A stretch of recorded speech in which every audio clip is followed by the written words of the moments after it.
Estamos de volta à nossa aula sobre a história da igreja, nesse início da sua história que nós estamos seguindo aqui as nossas aulas, os vídeos passados nós falamos um pouco no segundo século, ainda vamos continuar no segundo século, caminhando agora para um momento da história da igreja que começa ali com os apóstolos e toma agora um corpo diferente. Né? Nós estamos agora no limiar desse início de uma igreja institucionalizada, governamental também.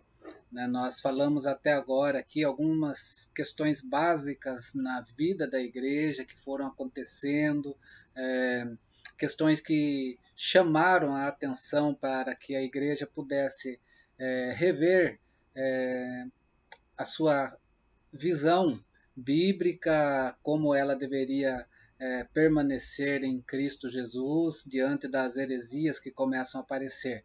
Hoje nós vamos prosseguir falando sobre outras questões. Até aqui do vídeo passado, nós vimos a crítica de Marcion, né, ou Marcião, como alguns colocam, que a reforma sem base bíblica de Marcion trouxe para nós o quê? Um dualismo, um ascetismo e um cânon modificado.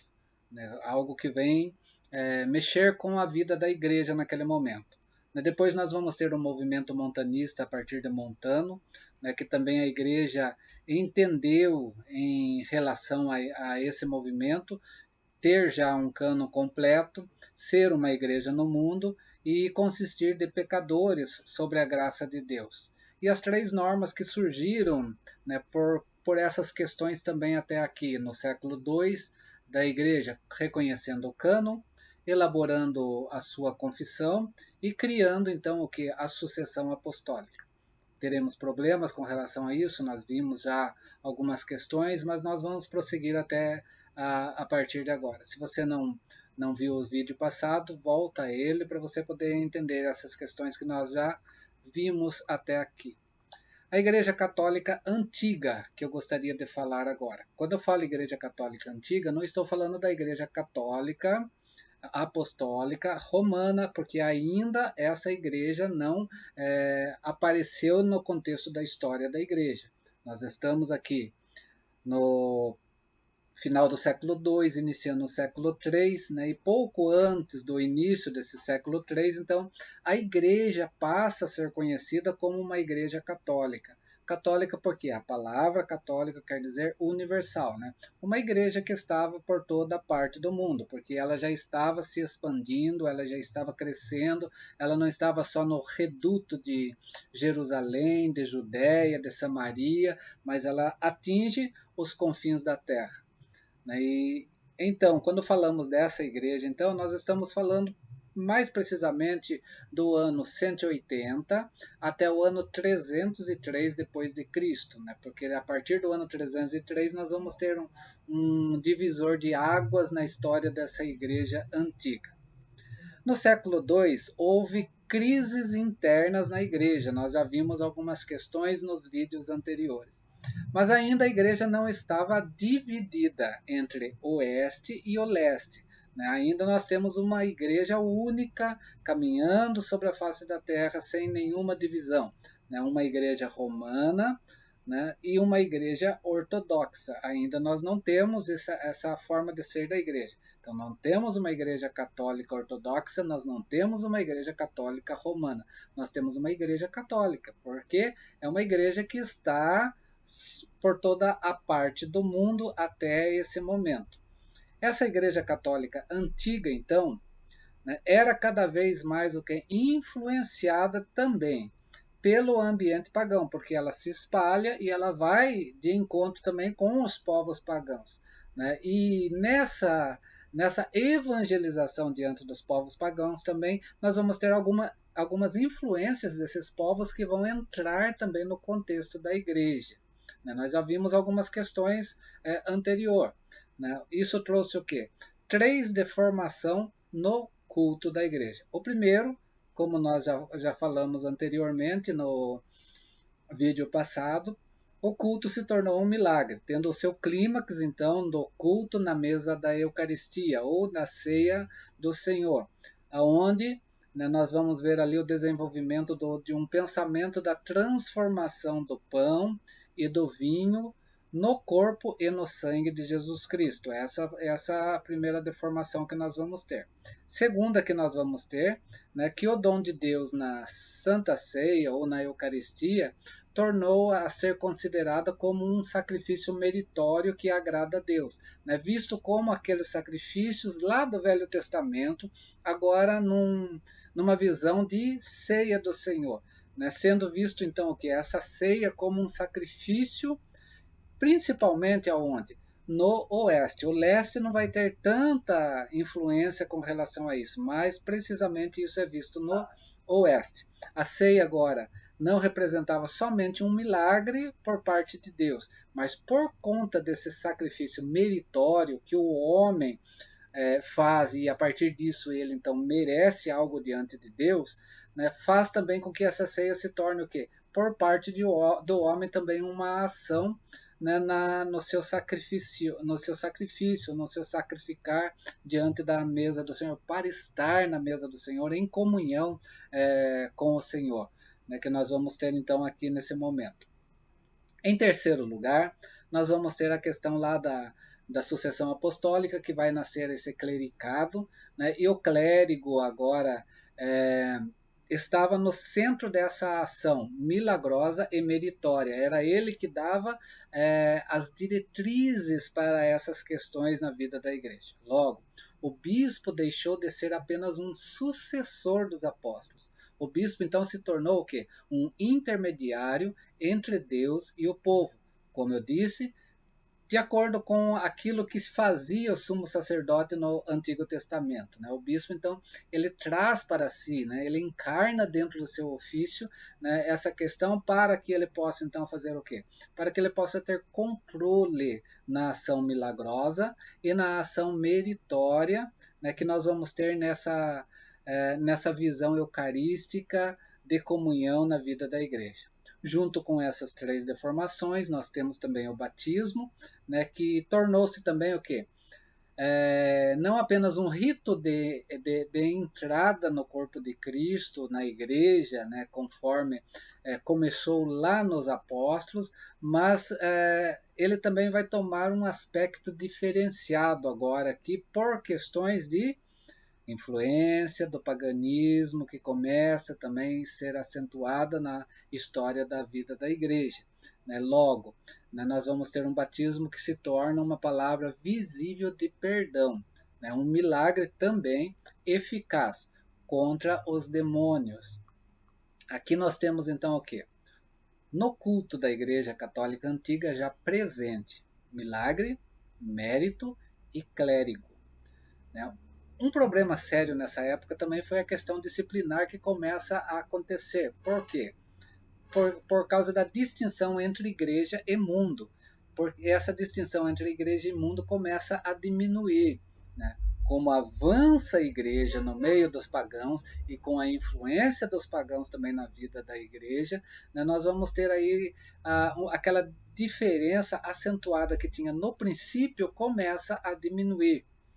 E nós vamos ver aqui o que? O leste reagindo nesse momento com um certo ascetismo e meditação para resolver a questão disciplinar na vida da igreja no leste.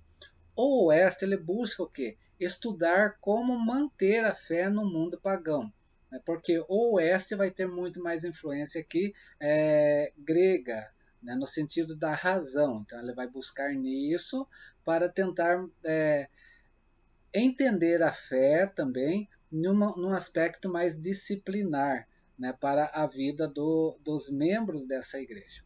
Mas o problema vai ser agravado por quê?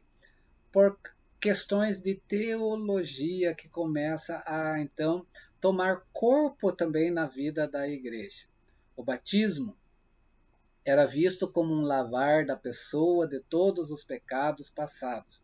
Depois do batismo, Nós vamos ter aquilo que nós vimos semana passada sobre a questão das confissões, aonde entra os pecados capitais, os pecados leves, os pecados mortais, mais precisamente. Aqui nós vamos ter com essa influência teológica que começa a acontecer na vida da igreja, influência boa e influência também negativa. Depois do batismo, então, os pecados leves agora poderiam ser pagos de que forma? Através de orações, através de jejuns, através de esmolas. Nós vamos ter aqui a questão desse sacrifício meritório que vai acontecer também através dessas questões, né? Teve um pecado leve, vai até o clérigo então traz o quê? Analisando a vida da pessoa, traz para ela uma penitência, seja em oração, seja em jejum, seja em esmola. Isso já vai começar a ser influenciado por uma teologia que está adentrando na vida da igreja de forma também deformada. Já os pecados mortais, após o batismo, trazia o que? A excomunhão da igreja, né? A pessoa, então, o membro era excomungado, ele não pertencia mais àquele grupo. Né? E quem fazia esse ato disciplinar também era o clérigo, né, nesse momento. E com o crescimento da igreja, então, ficou mais difícil manter essa prática, especialmente depois de uma perseguição que trouxe uma crescente apostasia diante dos membros. Né? Nós vamos ter perseguições na vida da igreja, nós já vimos na vez passada, né? E por questões dessas perseguições houve o quê? Uma apostasia, pessoas começaram a deixar a sua fé, né? A negar a sua fé também, alguns. Né? Não era a grande maioria, mas alguns vai fazer assim e vai crescendo isso no meio dos membros da igreja. Em 2017 depois de Cristo, Calisto, que era bispo de Roma, ele proclamou-se então como bispo que tinha autoridade, né? Autoridade nesse quesito disciplinar. E aqui começam então as questões de ordem dogmática também, que vai começar a influenciar a vida da igreja. Ele se proclamou como autoridade para perdoar a fornicação, né? E com isso ele teve como base o quê? A penitência, né? E essa penitência vem o quê? De questões de visão teológica que naquele momento está também acontecendo na vida da igreja. Nesse mesmo século, muitos foram perdoados também da sua apostasia através dessas penitências que poderiam acontecer em suas vidas. Em 2051, depois de Cristo, Novaciano também, que era um presbítero de Roma, ele fundou uma igreja dos puros por conta dessas questões que estava adentrando na vida da igreja, do paganismo, né, aonde ele não tolerava o quê? Os pecados mortais. Né? Pecados mortais era excomunhão, né, completa da vida da igreja. O que acontece com isso? Agora a igreja, em vez de ser santa comunhão, em vez dela ser essa santa comunhão, ela se torna no campo onde joio e trigo estão crescendo juntos, né? Onde os que cometiam pecados mortais poderiam ser perdoados pelo bispo. Né? Alguns entendiam como noviciano que novaciano que não poderia ser tolerado os pecados mortais, mas nós temos Calisto que entende que ele tem poder para fazer o quê? Trazer essas pessoas de volta também ao contexto da vida da igreja. Os bispos começam então a tratar disso para si. O pecador, né, vem até o bispo, confessa o seu pecado, se esse pecado é leve, né, há penitência para isso. Se o pecado é mortal, né, ele pode ser excomungado da igreja, sim, mas ele também pode, né, apelar ao bispo para ele ser retornado à vida da igreja, também pode. Isso começa a partir de agora, então tomar prática também na vida da igreja, por conta da questão de ordem disciplinar que nós começamos a ter aqui na vida da igreja, e chama-se a responsabilidade da igreja para trabalhar. Na solução para esse problema disciplinar, então, predominou o quê? O moralismo. como nós vimos nos vídeos anteriores. E o perdão foi realizado através do encontro do pecador com o bispo, né? Na confissão do pecador com o bispo, né? Com base o quê? Na obra humana meritória, né? O bispo dava penitência, ele fazia penitência, então ele tinha o quê? O seu pecado perdoado, através daquilo que o bispo falava à sua vida então. O bispo passou então nesse momento a estar no centro da organização eclesiástica e acima do povo. E na doutrina da sucessão apostólica também. Né? No culto, como ele se torna como que um intermediário entre Deus e os homens, como lá no Velho Testamento o sumo sacerdote. E na disciplina, então ele advoga sobre si essa autoridade de perdoar pecados. Ele tem essa autoridade de perdoar pecados. Isso vai sendo desenvolvido nessa teologia na vida da igreja que começa a crescer. Uma teologia descaracterizada de base bíblica, porque nós não vamos ter base bíblica para essas questões, né, mas essas questões começam a se tornar dogmas, né, através de posições humanas, né, que vão adentrar na vida da igreja, que é influenciada por um povo pagão, né, na sua cultura e que vai também trazer isso para a vida da igreja. Nesse período, também houve que uma crescente de ofícios subordinados. O clérigo agora vai também criar novos corpos, né, no sentido de pessoas com outros ofícios na vida da igreja. Após o ano do 250, começou então a ter as chamadas reuniões, que não era mais apenas local, não era apenas aquela igreja local com seu clérigo local, mas agora nós temos ofícios subordinados, então nós vamos ter agora o nascer, né, na vida da igreja de sínodos providenciais, aonde os bispos das capitais eram os mais importantes, né? Os bispos do interior, né, estavam abaixo da capital, subordinados, né? Mais tarde, então, eles passaram a ser chamados de que forma? Esses bispos que eram os mais importantes, os metropolitanos, começaram a ser também chamados, né, ou titulados de arcebispos, porque nós vamos ter os bispos que vão estar não nas grandes capitais, mas vão estar nas províncias, né, vão estar mais no interior, né, e os da capitais então vão estar acima deles. Por isso nós vemos agora então o nascer do título arcebispo, né, que estava acima dos demais bispos.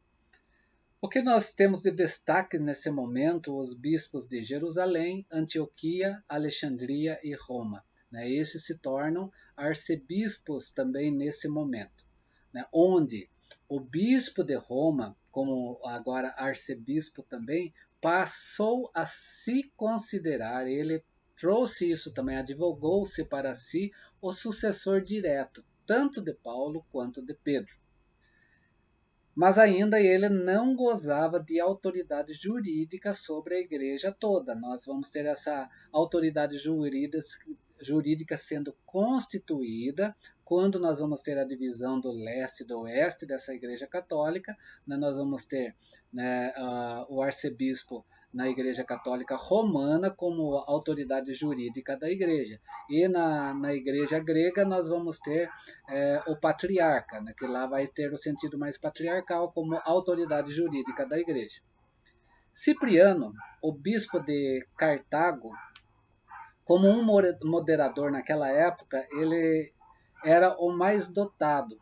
Né? Por quê? Porque ele tentava conciliar as questões disciplinares na vida da igreja. E com isso ele sofreu perseguições, principalmente com a política dentro da igreja, porque a igreja agora está começando a ter uma política eclesiástica interna. Ainda não temos a igreja oficial, mas a política já começa no seio da igreja, né? De forma não salutar para a vida da igreja, não saudável para a vida da igreja. E por isso que o bispo de Cartago, então, Cipriano, ele vai fazer uma oposição à primazia de Roma, né, ou arcebispo de Roma. Né?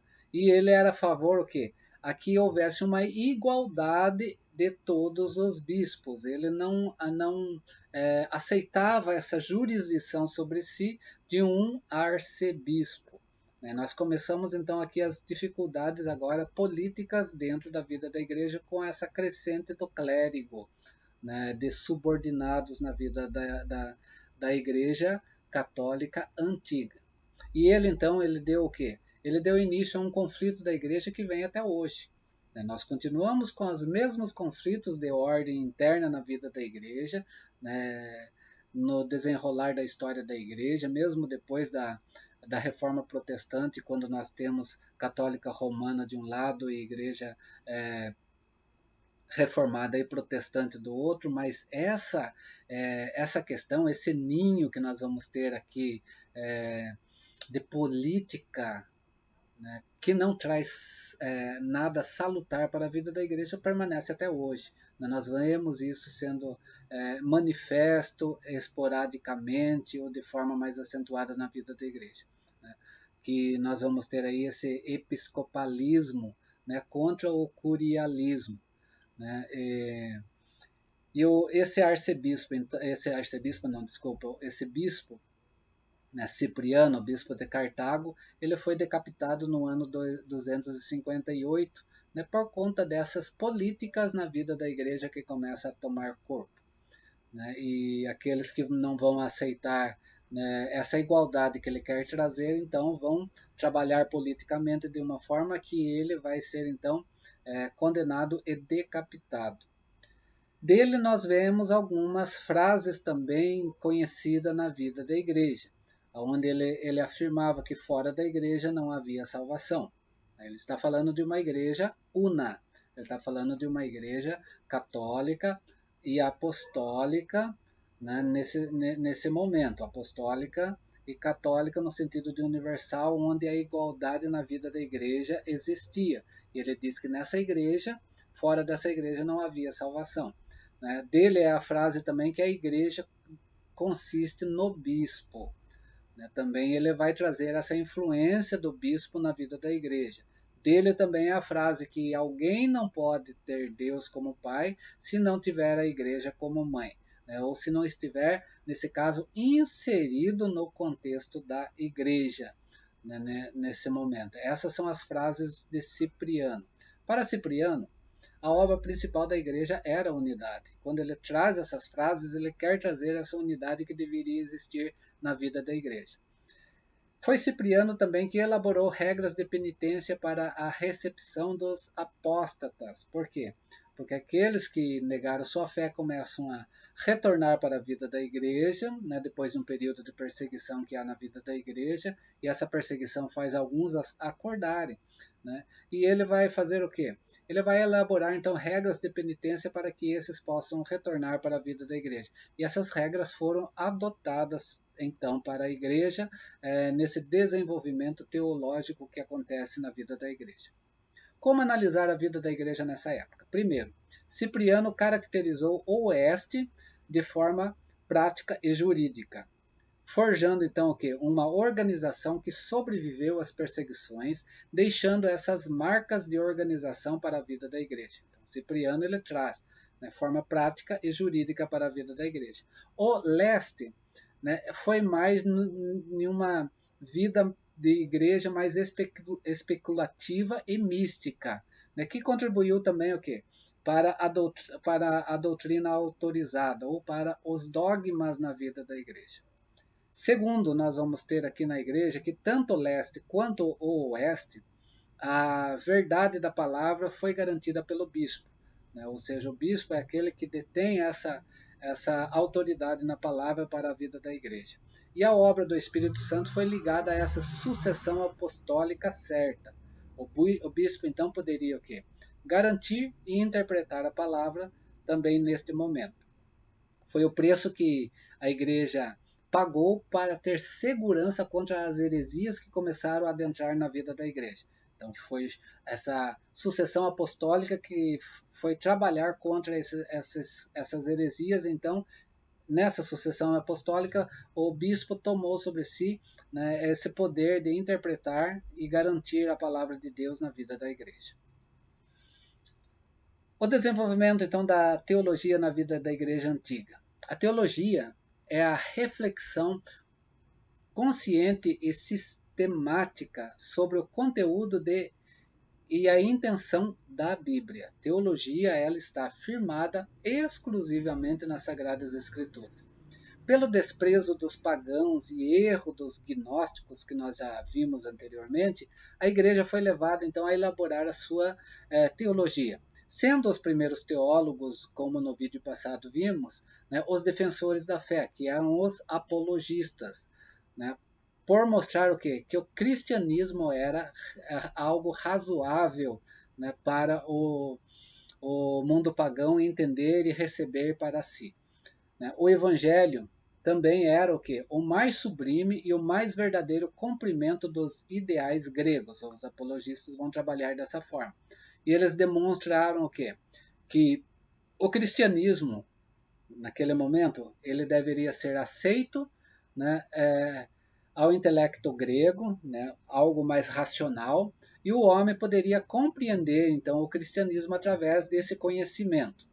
Para esse fim, então, os apologistas aproveitaram de um conceito que era pagão até aquele momento também, o conceito do logos, ou o conceito da palavra, termo grego, logos, palavra. O paganismo ensinava o quê? Que por meio de seres intermediários, o homem poderia entrar em contato com o Espírito eterno. O mais importante entre esses seres intermediários era conhecido como o Logos, né, ou Logos ensino, ou a palavra. Esse conceito foi aproveitado na igreja pelos defensores da fé, pelos apologistas, que identificaram o Logos do paganismo como o Verbo, que é o Logos de João capítulo 1, verso 1 no evangélico, que fala que no princípio era o Logos, era a palavra, era o Verbo. E o Verbo estava com Deus e o Verbo era Deus. Né? No princípio era o Verbo Logos, né? Que estava com Deus, e o Logos era Deus. Nesse sentido, então, os apologistas eles vão pegar esse logos do paganismo, desses seres, e vai trazer esse logos em Deus através de Cristo Jesus. Assim, eles usam, então, uma palavra bíblica, né, lá de João, Evangelho de João, capítulo 1, verso 1, num sentido daquilo que os pagãos entendiam fora da palavra de Deus. Enquanto os pagãos procuravam saber do Logos pela filosofia, porque o Logos aqui é ensino, o cristianismo tinha esse conhecimento perfeito dele, do Logos, em Jesus Cristo, porque Jesus é a palavra, o Verbo. Nesse momento começa a trabalhar isso teologicamente na vida da igreja. Mas vamos ter um problema com isso, porque Jesus passou a ser considerado um meio-deus entre Deus Espírito e o homem, porque o Verbo se encarnou. Por isso, Jesus, então, não poderia ser o Salvador. Esse é um problema que criou-se teológico na vida da igreja naquele momento, quando tentou trazer o quê? O Logos do paganismo para esse Logos bíblico. Né? Onde Jesus, então, passou a ser visto como um mestre e como exemplo. Né? Mas quem deveria salvar o homem era o próprio homem. Por isso as questões meritórias que é aberta também nesse momento na vida da igreja. Felizmente havia teólogos melhores que os apologistas. O primeiro dele foi conhecido, era Irineu, que era da Ásia Menor e morava em Lyon, no sul da França. O que ele fez com esse logos para nós? Esse logos que eram seres espirituais para o paganismo e se tornou no meio da vida da igreja como esse verbo, mas esse verbo tinha um caráter de meio-deus, né? Ele vai pegar esse logos para explicar melhor o capítulo 1, verso 1 também de João, dizendo que esse logos era Cristo, né? Cristo como o segundo Adão, que recapitulou a história do primeiro Adão pecador, trazendo para a humanidade aquilo que esse Adão pecador perdeu. Assim, Cristo, como Logos encarnado, ele se tornava, então, a partir desse momento, na interpretação de Irineu, o segundo Adão. Onde nós vamos ver o quê? Estamos falando de teologia, porque Paulo vai falar de chamar Jesus na sua teologia paulina de segundo Adão, mas nós estamos falando aqui de uma visão teológica, né, para o Logos. E nós vemos, então, nesse Logos o quê? Que o primeiro Adão perdeu e o segundo Adão conseguiu recuperar foi a imortalidade. Né? Porque quando Adão pecou, ele perdeu a imortalidade. E Jesus, ao trazer o homem de volta para Deus, como Logos de Deus, ele trouxe de volta, então, a esse homem a imortalidade. Dessa forma, Cristo é o Salvador daquele homem que não tem vida eterna com Deus. Jesus vem trazer essa vida eterna para ele, trazer a imortalidade. Mas ficou algo para ser desenvolvido, onde entra aqui a cruz e a justificação pela fé na visão de Irineu. O homem não é pecador que recebe a graça, mas o mortal que recebe do segundo Adão a imortalidade, segundo Irineu. O que nós vamos ter então aqui? No início do século III, Tertuliano, um advogado de Cartago, que também era um teólogo, ele lança a base da teologia, reconhecido como o pai da teologia ocidental.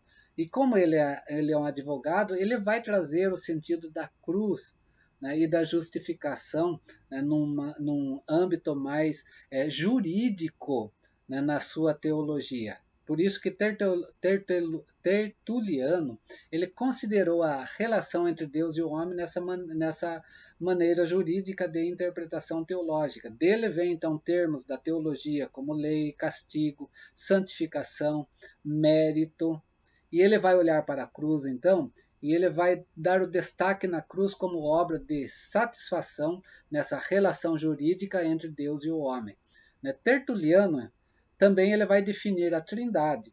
Ele vai trazer a Trindade como um ser em três pessoas, né, para ele poder também tratar dessa questão de Jesus Cristo, que ficou um pouquinho interpretado lá atrás como meio Deus.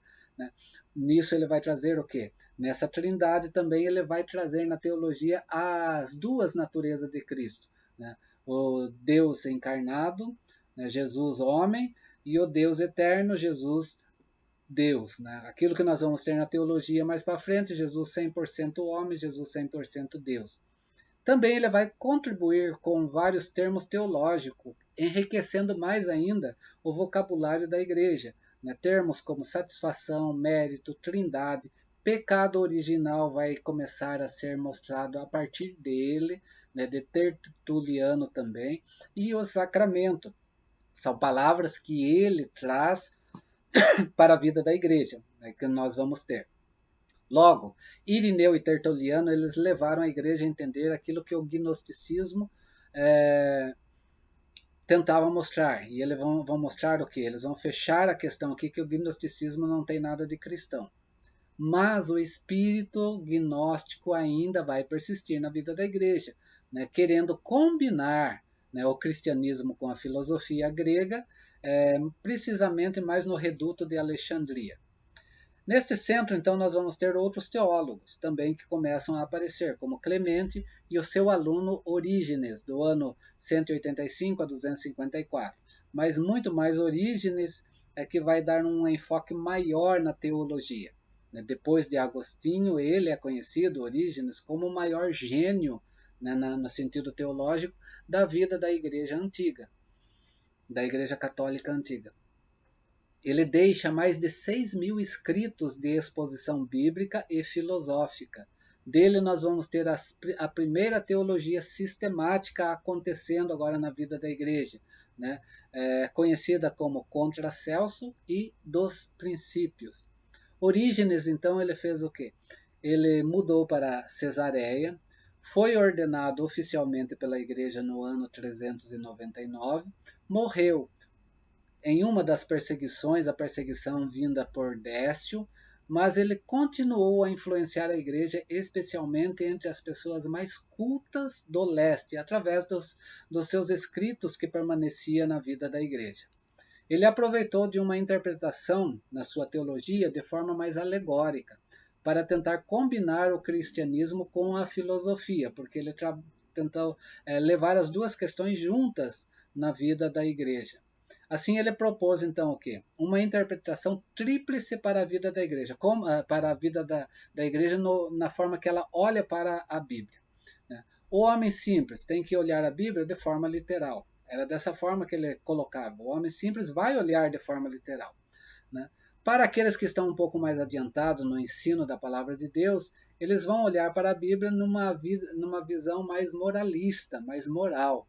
Né? Agora, aqueles que já estão mais aprofundados na teologia, vai olhar a Bíblia de uma forma mais alegórica. Então, o aprofundamento estava na alegoria, o meio termo na forma da moralidade, né? E o início na forma literal. Isso são contextos hermenêuticos que nós temos ainda hoje, que nós vemos acontecer na vida da igreja quando nós trabalhamos a hermenêutica bíblica.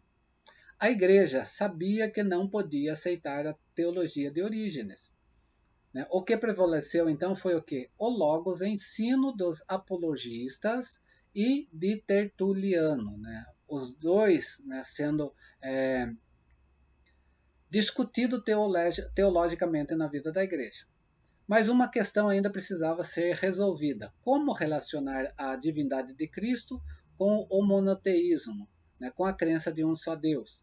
A questão aqui que nós temos, porque a Trindade está agora sendo trazida para a vida da igreja também, né, as duas naturezas de Cristo, né, e aí entra para nós o quê?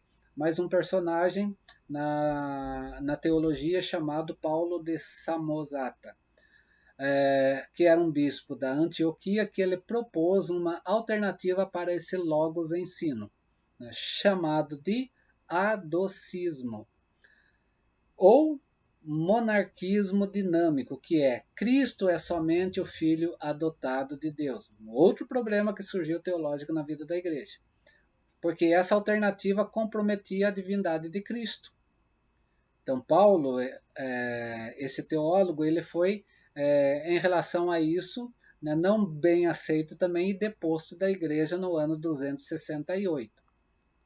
Alguns da igreja, então, propuseram que alternativas outras para essa doutrina ortodoxa, para a reta doutrina da igreja. Porque perceberam que Cristo é muito mais do que o logos dos filósofos. Né? E aí vem para nós aqui, vem Sabélio de Roma, que propôs uma outra alternativa chamada de modalismo, ou sabelianismo, também conhecida como monarquismo modal ou patripacianismo, que consiste no quê? Pai, Filho e Espírito Santo são três manifestações do único e imutável ser divino. Aqui entra mais a questão da trindade mesmo, né? Um só Deus na essência e três pessoas distintas, né? Mas essa alternativa também comprometeu a humanidade de Cristo, porque ele trouxe só Jesus nesse âmbito, mas não no Jesus das duas naturezas. Né? Então temos problema também aqui com Salésio. Até aqui, então, a teologia está caminhando, né? Algo que nós já conhecemos hoje, que é debatido hoje entre nós, né? Na Igreja Antiga. Os apologistas com o Logos ensino, Irineu traz o segundo Adão e a imortalidade, Tertuliano, né, traz a relação jurídica e os termos teológicos, né, junto com o Logos nessa esfera jurídica, Orígenes, que vai trabalhar o cristianismo e a filosofia grega combinada, né, na interpretação alegórica, Paulo de Samosata, que vai trazer o adocismo e comprometer então a divindade de Cristo, e Sabélio, que vai trazer o modalismo e comprometer a humanidade de Cristo. Esse é o desenvolvimento então que começa na teologia da igreja. A vida da igreja antiga diante de tudo isso, como era? A igreja não era só teologia, a igreja era vida, a igreja era comunidade, né, de pessoas, né, que estavam ali, né? E na vida da igreja da época nós temos as palavras de Paulo que cabe bem para a igreja em Filipenses 2,15, que diz: filhos de Deus, inculpáveis, no meio de uma geração pervertida e corrupta, da qual resplandeceis como luzeiro do mundo. Essa deveria ser a igreja, né? A igreja como comunidade. Como era a vida dessa igreja então? Nós sabemos como era a igreja primitiva. Lá em Atos 2, 42 a 47, nós temos a história da igreja primitiva. Mas e agora aqui? Como que está essa igreja comunidade? Nós vamos ver algumas questões. Primeiro, ela destaca da sua moralidade quanto à família. A sua moralidade vai ter uma questão muito mais na relação familiar, condenando as relações fora do casamento, condenando o aborto, condenando a homossexualidade e o abandono de crianças, que era uma prática comum no mundo daquela época, no mundo pagão daquela época, onde ela estava adentrando, né, como igreja.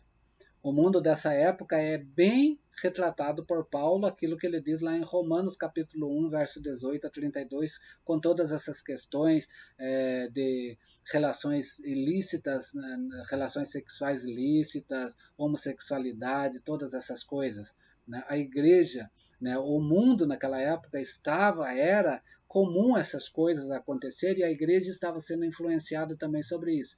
Então, a comunidade vai trabalhar o aspecto da moralidade na família contra essas questões, trazendo então uma oposição no meio da sociedade.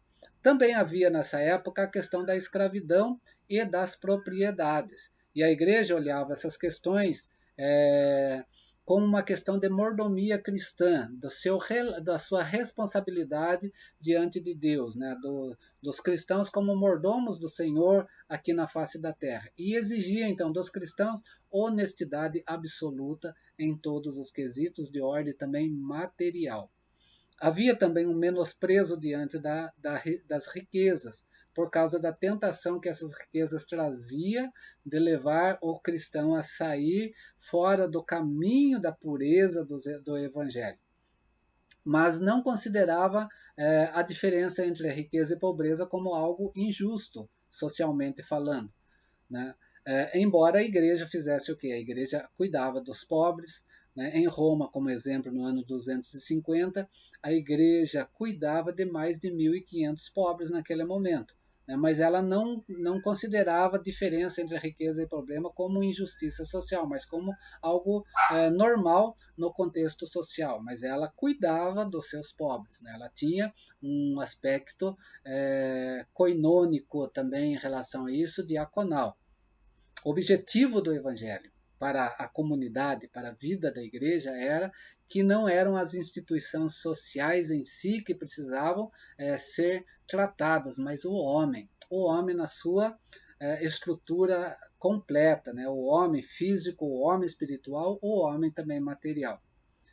Por isso que nós vemos na vida dessa igreja uma prática do amor muito acentuada nas ações diante da pobreza, das doenças, dos estrangeiros que estavam no meio delas, dos endemoninhados e dos presos. Ela tinha uma ação na vida das pessoas. A segunda coisa que nós vemos nessa igreja, de forma comunitária, que a igreja não se opôs à escravidão. Aquela questão de ordem social que a igreja via como algo normal no contexto de que não interferia com relação a ser ou não cristão. Mas mesmo no contexto da escravidão, que era um elemento essencial para a sociedade romana naquele momento, havia uma atitude que deveria ser visto no meio eclesiástico, nos cristãos. Na congregação, ou no meio geral da congregação, não importava se você era mestre ou se você era escravo. O que importava é que você era alguém nascido de novo em Cristo Jesus. E em Cristo Jesus todos deveriam ser vistos de forma igualitária como comunidade de fé. Terceira questão que nós vemos nessa igreja comunidade é que ela deixou marcas no mundo. Não era fácil ser cristão naquele momento, especialmente diante da vida cívica de um povo, de um império que era paganizado, né? E estava muito ligado a essa religiosidade idólatra, pagã, e também de forma cruel, né, e também na sua sexualidade de forma libertina que havia no Império. Vários empregos, e aqui entra a questão, não eram compatíveis para o cristianismo também porque estava dentro dessa ordem, né? E com o crescimento cristão, o que aconteceu? Os cristãos foram ganhando respeito nas suas decisões contrárias. Eles não faziam o politicamente correto para agradar a sociedade, né? E por isso eles ganharam respeito da sociedade por eles mostrarem que é uma contracultura.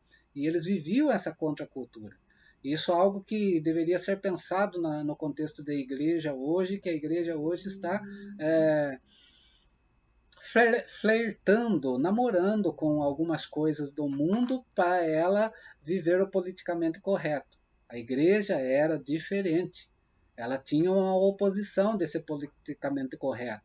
Isso fez dela ser suspeita e muitas vezes na sociedade em geral, né? E por isso, por causa da sua posição, também fez dela ser admirada, né? E isso deu respeito também para as pessoas e muitos vieram a querer a vida cristã para si e o crescimento da igreja foi cada vez mais rápido. Apesar de tantos erros da sua teologia, apesar dos abusos no culto, apesar da sua organização, né, que começa a ficar complexa e fora, às vezes, do parâmetro bíblico, o poder do evangelho não poderia ser escondido e não foi, o que fazia da igreja como comunidade uma bênção para a sociedade pagã. Ela era, como comunidade, sal, ela era fermento e ela era luz. Ok? Até aqui eu queria chegar para mostrar uma divisão que houve agora na vida da igreja, a igreja e mundo, né? Nesse sentido, agora, a junção dessa igreja diante do mundo. Há um divisor da história que começa a acontecer. A igreja até aqui destaca-se por uma vida moral, pela sua moralidade, por um amor mútuo e pelo desprezo pela morte, no sentido de ser mártir para viver a sua fé, né? De proclamar a sua fé. Por isso, ela representou um problema também político dentro do Império Romano, onde a unidade do Império Romano dependia o quê? Da existência de uma religião oficial. Os povos viviam seus deuses, né? E tendo um deus e tendo um imperador, né, de ordem oficial, era necessário para que houvesse uma unidade no Império Romano. E o Império Romano estava vendo aqui uma dificuldade na gestão política que estava sendo representada porque o paganismo vai começar a ser colocado em xeque, a religiosidade pagã em xeque e o cristianismo vai começar a crescer também, né? E vai dar conflitos de ordem política, administrativa para o império. O bem-estar do império então estava cada vez mais precário. Precário por quê? Parecia que a ira dos deuses, né, da religiosidade pagã antiga, né, estava sendo manifestado, né, e o que levou a uma pergunta no meio da sociedade, uma indagação social. Por que os deuses estão infelizes? Né? Não para o cristianismo, mas para o império de forma mais acentuada, religioso, pagão, idólatra. Por que os deuses estão, né, infelizes e estão revoltados conosco? Nesse momento da história romana, então, agora, muitos dos cidadãos romanos não mais ofereciam sacrifícios exigidos. Eles se tornam cristãos.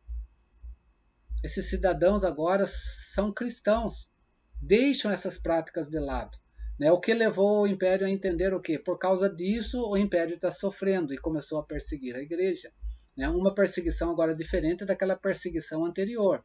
Né? Essa perseguição aqui é muito mais política religiosa do que anteriormente, né? Para provar o quê? Um patriotismo de um grupo, né? Desse grupo que detém o poder político romano, né? Para agradar aos seus deuses, para assegurar um futuro né, no império e manter o que? A hegemonia política e os seus cargos, começaram então a perseguir a igreja, né, nesse momento. O imperador Décio, no ano 249 ao ano 251 depois de Cristo, exigiu que todos os leigos fizessem sacrifício. Ele exigiu isso da população.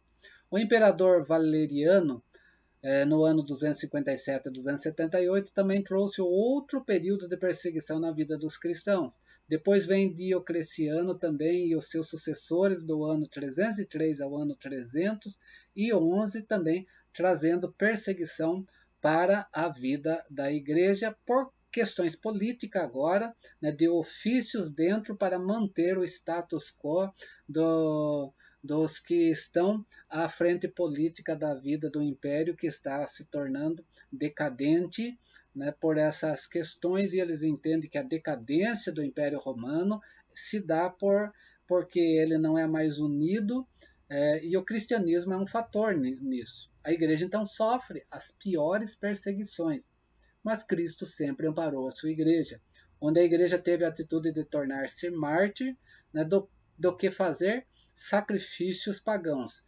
Fez sacrifício à sua fé, mas não sacrifício ao paganismo, né? Esses são os mártires da fé. E os que haviam apostatado da fé, e aqui é interessante, vendo, né, o testemunho dos cristãos verdadeiros, eles retornam também à comunhão da igreja. O que faz o quê? Nessa perseguição, a igreja crescer mais ainda, em vez de diminuir, ela cresce. Qual é o resultado de tudo isso? A igreja começa a penetrar agora na corte, a igreja começa a penetrar no exército romano, a igreja começa a penetrar também nas classes mais altas da sociedade que detêm o poder político, né, no império. Né? E a igreja começa a ter influência sobre esses. As perseguições aumentaram o problema ainda mais na política romana de perseguição ao cristianismo. Por quê? O Império Romano agora tem que tomar uma decisão última. Não tem como. Não tem mais caminho para esse império. Ou ele extermina de vez o cristianismo, ou ele vai ter que elevar esse cristianismo a uma religião oficial no império.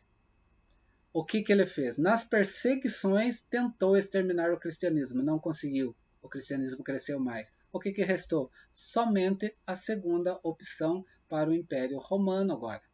Nesse momento temos agora chegando então na história da igreja o imperador chamado Constantino, ano 313 depois de Cristo, que toma os primeiros passos junto com Licínio no leste, promulgando então um edito conhecido como Edito de Milão, e o cristianismo então foi declarado uma religião legal, uma religião lícita, para o bem do próprio império, para tentar unificar novamente esse império, resultando que num favorecimento cada vez maior na vida da igreja pelo império. O império agora começa a ajudar a igreja. Constantino aqui era visto como Pontifex Maximus, né, ou sumo sacerdote, agora num contexto cristão e não pagão. O que nós vamos ter então como divisor da história. E aqui nós começamos a entender então, né, o prosseguimento dessa história, porque ela vai se tornar agora uma história de uma igreja católica, não mais antiga, mas uma igreja católica oficial. Até agora nós não tínhamos essa igreja oficial. Esse é o divisor de águas que eu queria trazer até aqui. Próxima aula, nós vamos falar então sobre a igreja do Império Romano, do ano 313 até o ano 500 depois de Cristo, a nossa pré-reforma. Ok? Veja a dinâmica de como a igreja está se firmando agora e os problemas que isso trouxe para a vida dela, porque muitos problemas aconteceram por causa dessa caminhada da igreja e dessa caminhada da igreja sem o que bases bíblicas que ela não foi capaz de trabalhar. né? Não olhou para as bases bíblicas, ela trouxe outras questões para dentro de si, né? E quando ela se torna oficial, ela vai se tornar oficial também fazendo o quê? Dogmatizando essas questões que não têm base bíblica dentro dela e causa problema. Por isso que nós vamos ter a pré-reforma e nós vamos ter a reforma que vai vir depois desse período do ano 500, ok? Nós vemos na próxima aula continuação então da história dessa igreja, né? E que você possa compreender melhor esse desenvolvimento e saber como nós somos hoje igreja e quais as influências negativas ainda que vivem em nós, que pertencem e começaram ali, ok? Deus te abençoe, forte abraço desse irmão em Cristo, nos vemos na próxima.